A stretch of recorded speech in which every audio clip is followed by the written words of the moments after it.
And so the idea here is that, we'd really like to know what the effect of these mutations are in these kinases, because they have really, really important implications for, human health. And it would also just be really important to know for basic sciences of how these kinases work. So if you can, map the functional effect of any mutation and say, oh, this mutation causes the kinase to activate or it causes it to lose function, it would be really helpful in order to predict the effects of any mutation in a kinase.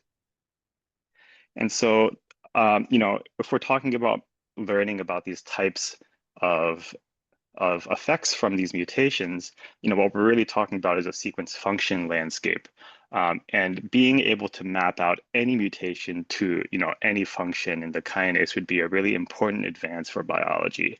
So like we were just talking about, if you have a mutation that activates a kinase, it might be really useful in learning about, some disease that, such as cancer.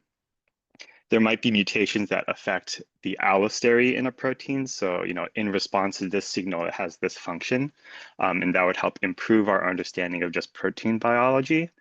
And I think in a more engineering standpoint, if we learn about, the specificity of kinases, it might be useful for designing new types of orthogonal signaling pathways.